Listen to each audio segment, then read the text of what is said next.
Hello, snakes. My name is Dante, and today it's Podcast Tuesday once again. And here is an interesting podcast topic, which is basically top 10 good cards that we all thought they were bad, or most of us thought they were bad cards upon release. And I mean, they aren't bad. And most of them actually end up breaking entire formats, and some of them even got banned after that. So wait, does it work? Oh yeah, it does work. Just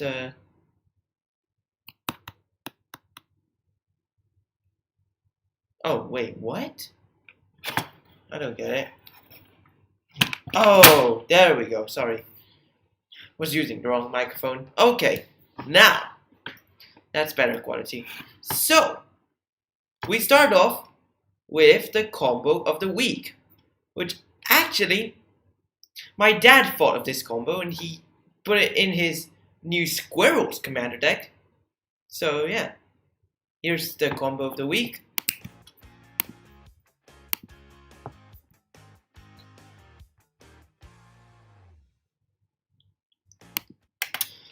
Combo of the week: Pitiless Plunderer, Chatterfang, and a sack outlet. So then you create infinite mana. If you use Auto Adventure, you can just mill out everyone. So then you just get infinite mana with those two cards, Pitiless Plunderer and Chatterfang. You just need the sack outlet. Then you get infinite mana. Yeah, that's just OP. Because you basically, as the creature is dying, you create a treasure. Then when you create treasures, you also create a squirrel.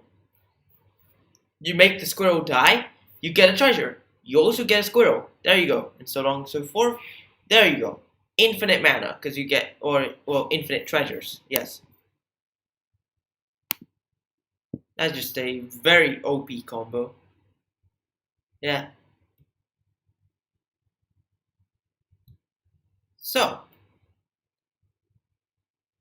So yeah, and then you can use this. It's very easy to assemble. Just put.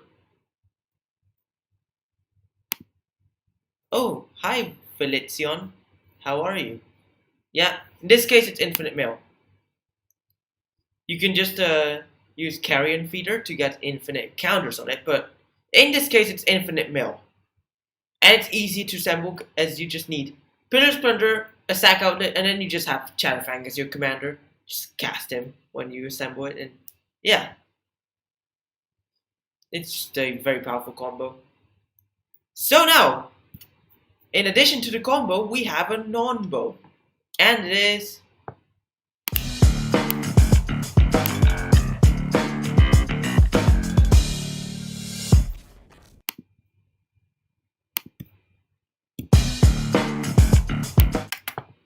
Huh? Oh, there we go. So, non-bow of the week. Somehow, these two cards are played together in modern control decks. Rest in peace in the sideboard with Snapcaster Mage in the main board. Somehow, yeah, that is a non-bow because Snapcaster Mage actually uses the graveyard to flashback your instants and sorceries. And Rest in Peace is actually just removes graveyards. So that's a non-bow. Yeah. So you just cannot use Snapcaster Mage after this. Yeah. It's just a non-bow that is just played somehow. With Rest in Peace usually in the sideboard, sometimes in the main board, but usually sideboard. And then there's Snapcaster Mage is the main board card. Yeah. A non-bow of the week, these two cards. So yeah, non-bow is just the opposite of a combo, in case you don't know. But let's start off with our number 10. And it is...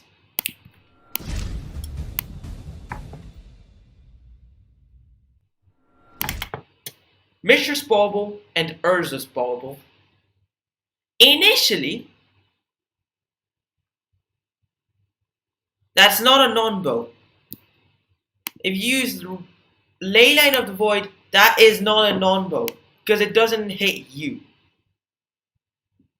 Rest in Peace also hits you, so that is a non-bow. Is a non-bow.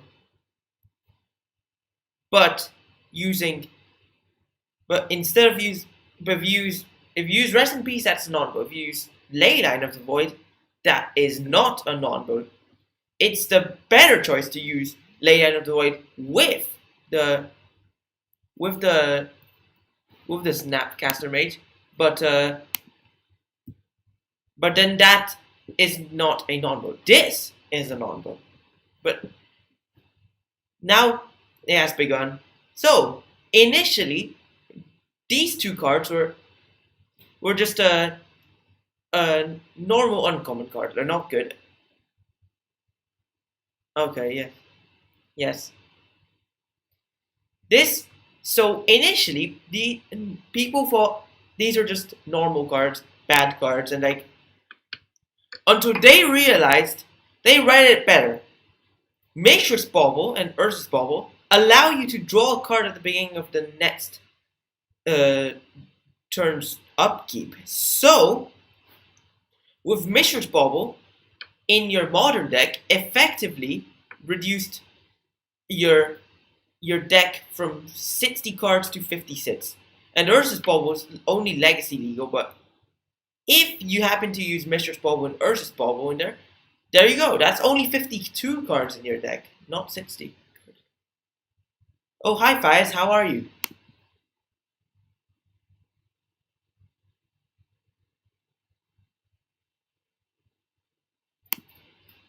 And, I mean, I think Urza's Bauble is better than Mishra's Bauble.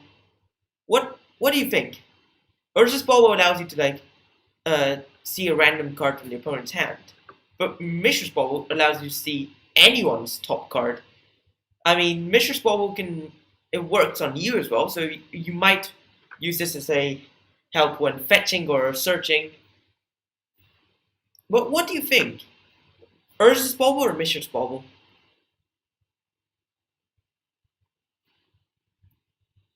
Now, to the number 9, simple number 9, and it is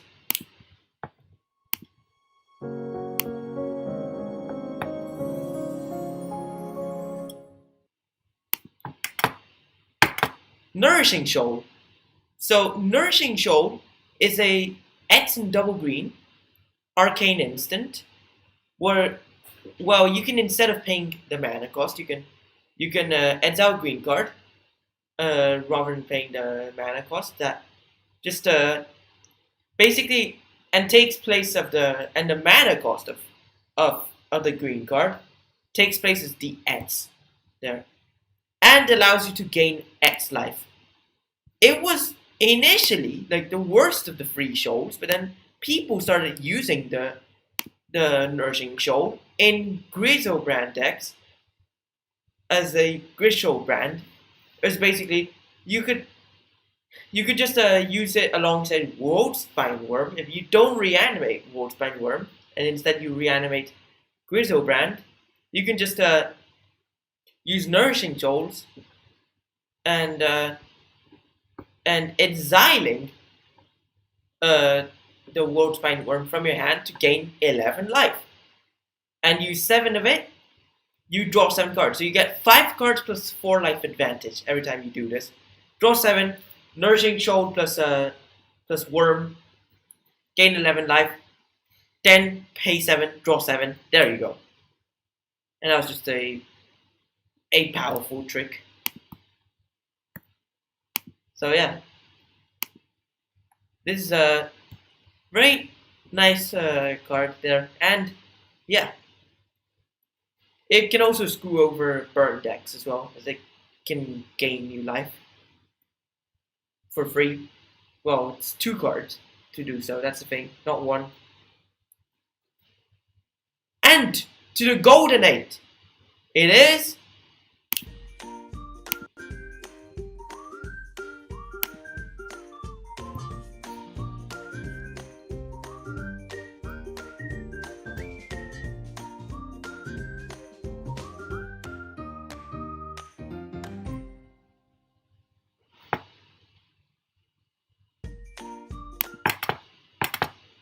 Experimental Frenzy.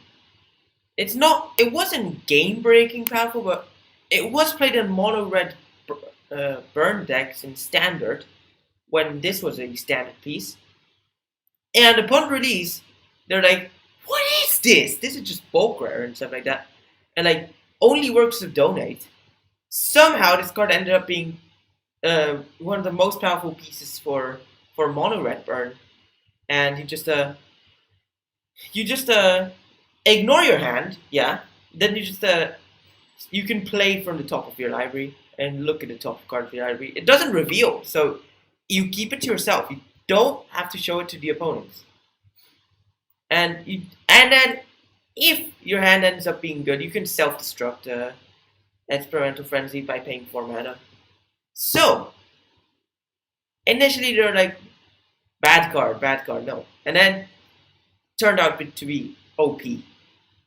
So number 8, Experimental Frenzy, and it also works later on when Light Up Stage came along later on from the next set in the block, and you could still cast the exile cards in addition to casting the top. Also allows you to play lands as well. So this is a nice trick to it. To the number 7, the simple number 7. And it is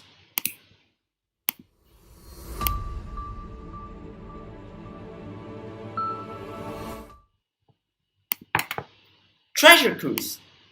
So this also was a game-breaking powerful card that ended up getting this card banned in Pauper. Wait, Pauper? I think Pauper, yeah.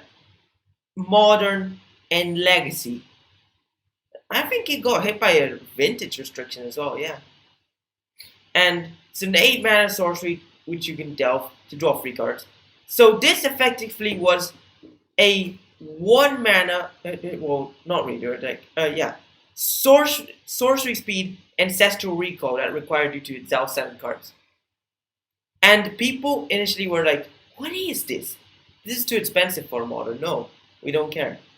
And then they saw the delve cost was not that bad. They could just pay it in many graveyard decks and stuff, and there you go.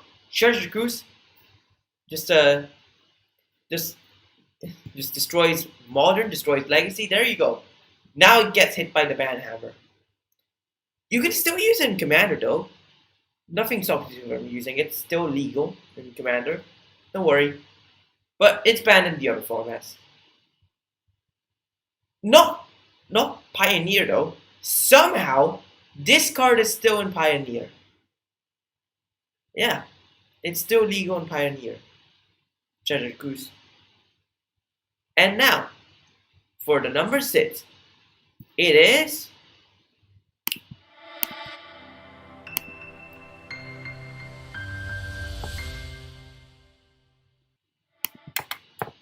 Dark Confident.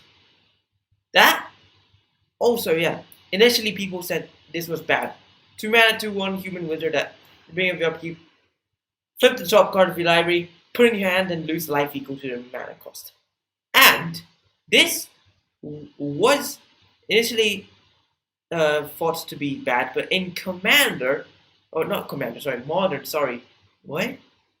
I got mixed up with the last slide, sorry. In Modern, this actually became game-breakingly powerful in Jund and sometimes Death Shadow decks as basically the highest cost card you have in there. It's like 3, sometimes 4 if you play the elf, the Bloodbraid elf. But you only run 3 copies if you do, yeah. So to get hit by 4 life when drawing, yes, it draws you an extra card each turn, and it just makes you lose from 0 to 3 life. And there's only 3 cards in your deck that makes you lose 4. And yeah, it's just it just ended up being very powerful, yeah. And yeah, it was initially designed by a pro player who won a one of those tournaments where if you just win, you can just design your own card and then keep it before it gets released in the future. And there you go. Ravnica City of Guilds releases Dark Confident. And it becomes a key piece. That's a similar card to Snapcaster Mage as well. So, to the number 5. And it is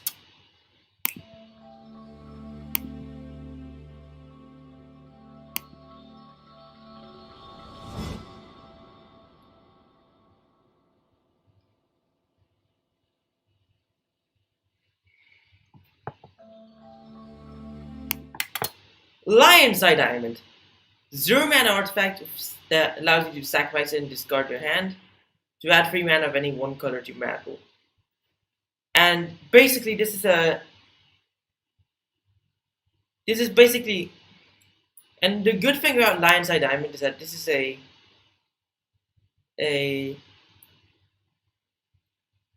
Lion's Eye Diamond is basically just it works as a mana source. So when this came out in Marriage, people were like, "What is this? No, I'm not using Lion's Eye Diamond." And like, but then it becomes a key piece for Legacy, Storm, and Dredge decks and other stuff. And also, people knew that you could use Lion's Eye Diamond. They started reading it better and they saw that's a mana ability. Even though it says activate this ability only anytime you could cast an instant. For some reason, this is a mana ability, so doesn't use the stack, and it just you can use it to basically get mana. Well, so, but I think since it says it counts, so if this says that you can only do it anytime you could cast an instant, then I think you cannot do it during Split Second, because Split Second doesn't allow players to cast spells or activate non-mana abilities. This is a mana ability, but you can only use it during anytime you could cast an instant. But I don't know. I think you can still do that. Ignore the last sentence. Apparently, this is still part of the Oracle text. Anyways, Lion's Eye Diamond, number 5, somehow ended up being a good card. And yeah, just saying, these cards are like in no particular order except for the last one. That is the definite number 1 out of these. So, to the number 4, and it is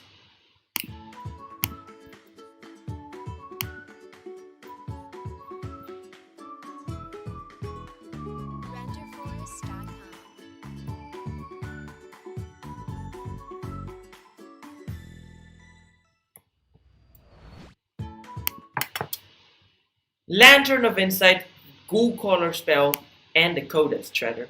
So, these are all tied at fourth place because they make up the key pieces of Lantern Control. The deck that won a modern World Championships back in like 2018, I think it was. Luis Salvato, very great Magic the Gathering player from Argentina, my home country, yeah. And these were some free cards that weren't initially that good, but then now became a key piece as people just started reading it better and seeing synergies and stuff. So, Lantern of Insight. Say 1 mana artifact. Well, Pieces of Pandemonium also fits in there as well. Yeah, because some of them also uses the Pixis. 1 mana artifact that allows both players to play with the top card of the library revealed. And you can sacrifice it to force someone to shuffle their library. Lantern of Insight, not Lantern of Undersight. Yeah. Then there's Ghoul Caller Spell. 1 mana artifact as well. that you can tap it, and both players mill one. Then there's CODZ Shredder, 1 mana artifact that you can tap it to make someone mill a card, or 5 mana and tap it, sacrifice it to bring back a card from your graveyard to your hand. And there you go. Number 4, and these were just became overpowered cards. Yeah. So, to the number 3, the golden 3. And it is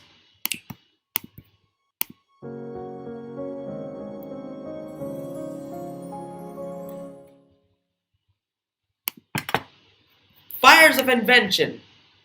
That was also a banned card from Standard and Historic. 4 mana enchantment that allows you to cast spells only during your turn, and your spell casting is capped at 2 per turn. So you can only cast 2 spells each turn during your turn.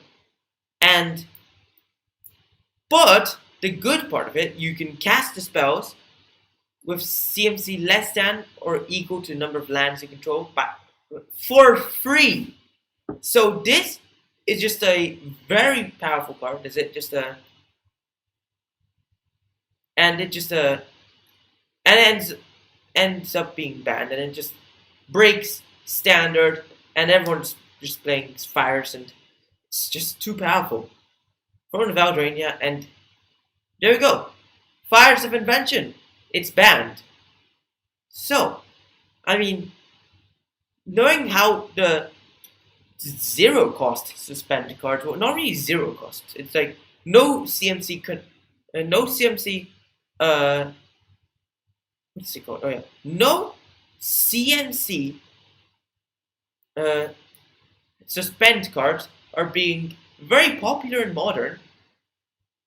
If Fires of Invention is not banned, I think I would need to check that. Then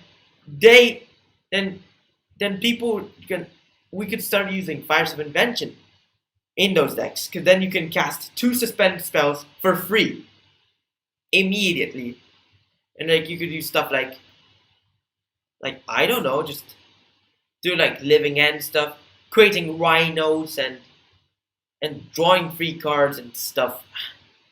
List goes on. Yeah, you just can evade suspend costs. Very good card. Number 3, and people initially thought this was bad, especially because of those downsides and stuff like Fires of Invention and Experimental Frenzy, similar cards, and like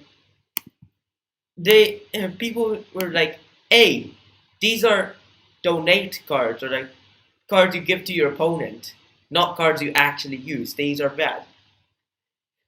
2 weeks later, greatest card in the format. Well, not really greatest, like one of the greatest, yeah.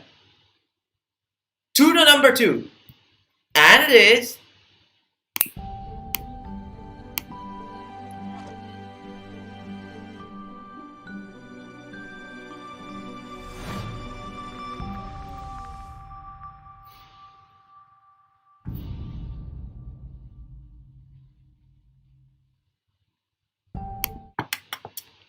Death Shadow. 1 mana 13/13 avatar that gets -X for access your life total. So this card was actually just really bad, because well, not really bad, like, or people thought it was bad, because especially since it would most of the time die instantly, or when it gets strong, you're later on gonna die. But then this had powerful stuff, like, well, people were seeing they could use it with stuff like Gitaxian Probe or Temur Battle Rage. Well, Temur Battle Rage came later, but they could use other stuff at the time with the Death Shadow. So it became popular later on, even though it was still a powerful card back then. They just didn't know about it. And it's now Tier 1 Modern. Death Shadow still loses to Burn, though. That's the thing. Because when Death Shadow goes against Burn, the outcome is always Burn wins. Well, maybe not with Grits' Death Shadow. If it's Jund Death Shadow, Rakdos Death Shadow, or Mardu Death Shadow, it always ends with Burn winning. If it's Grits', there is a slight chance that if it's Grits' or Traverse, then there's a slight chance that that the Death Shadow deck might win. But it's it's only like 2 and 5 variants of the deck. This deck has like 5 variants, each playing with different colors and cards. Like Jund Death Shadow uses Tarmogoyf, and it's like Jund but with Death Shadow stuff. Grits' Death Shadow, just it's a Death Shadow with a slight control shell and stuff like that. It used to have Guitar Tempo before it got banned, but now they just use stuff like they use baubles and also what's it called? Oh yeah, they use spell pierce and stubborn denials and stuff. Then Mardu Death Shadows was more like a Pyromancer deck, but with Death Shadow stuff. And yeah. And this edition is slightly obsolete though. Traverse Shadow, that is also slightly obsolete version of Death Shadow. Well, which is basically just all the colors except for white, which just use Traverse the Ovenwald and stuff like Tarmogoyf and I don't know what else, but like, and it's nearly obsolete. Both Mardu and Traverse Shadows. Grits' Death Shadow is still a thing, and it's the OG Death Shadow deck. Well, Grits' and Traverse Shadow, Mardu Shadow became a thing later on, especially with Ranger Captain of EOS in Modern Horizons 1. And then Jund Death Shadow became a thing for some reason. I don't know why, but it became a thing. And then meanwhile we have Rakdos Death Shadow, a failed version of the Death Shadow deck that didn't turn out well, and it's just a complete failure, yeah, of a deck. It just uses Death Shadows and stuff like Krotzas and discarding cards from the opponent and stuff. It's just failed. Then some decks decide to start using Lurrus in there. Bad idea! It gains you life, ruins the whole point of the deck, but Death Shadow, one of the most broken cards in Modern. To the number 1, and it is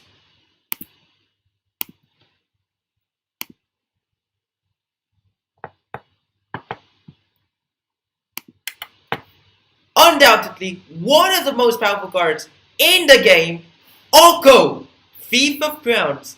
3 mana, 4 loyalty, legendary planeswalker, Oko, that you can +2 to create a food, +1 to turn an artifact or creature into a vanilla free elk. And yeah, forever. Then -5. Trade one of your artifacts or creatures for an opponent's creature with power 3 or less. The ultimate is rarely used, but +2 and +1, the most popular things, and they're just and just breaks all the formats. First, banned from Standard, and then hits Historic as well. Then banned from Pioneer. Suddenly, just a few days later, it also gets banned from Modern. Then, it wasn't being that good in Legacy though. It had a bit of hype in Legacy, but not that much. And then, when Uro started, when then the Uro ban was gonna get hit on all the formats, well, except for Legacy and stuff like that, they decided to ban Oko in Legacy just in case, because Uro's only hope would be in Legacy, but Uro's not played in Legacy though. That's the thing. But in case if they did, then they just banned Oko, so there won't be Oko Uro decks in Legacy. Don't worry, still in Vintage because it's not played in Vintage. It initially got banned from Brawl upon release. Like for some reason, it got banned in Brawl. Uh, and Oathbreaker, well, Oathbreaker's dead, so we don't care about Oathbreaker. And Commander, it's too weak for Commander for some reason. This card's actually too weak for Commander, but this game-breaking card, very OP, and one of the greatest Planeswalkers ever, might even surpass Jace the Mind Sculptor or Liliana of the Veil. It's that powerful, yes. That's the power of Oko. Oh, and this one's fairly new. Like, it's not even 2 years old, that card. And it's just that powerful. Yes. But when this card was released, they're like, what is this? This is terrible. No. But then they just like, wait, what? Like, and then initially there's this meme deck of Nisa and Oko and stuff like that, and somehow that becomes meta. And just starts destroying tournaments. Completely destroying tournaments. Sometimes was even played alongside those Fires decks even, in the same format even. Yeah. Or with Golos and Field of the Dead and stuff. They banned Field of the Dead, then they banned like Fires and Oko and like, yeah. There you go. Then it started hitting other formats as well, and yeah. For some reason, the price is still high because, like, I thought it'd go down to $5 after this, but apparently this card is still high because people say this might get unbanned soon, but it's not exactly known. But congratulations, you've reached the end of the podcast. So why don't you like and subscribe and follow if you aren't already. Share with friends. Stay tuned to our next video, streams, and podcasts. Podcasts will be live every Tuesday at 4 p.m. GMT or 6 p.m. CET. So stay tuned to them. Watch my other videos too. Thanks for watching. Hope you enjoyed it. And bye.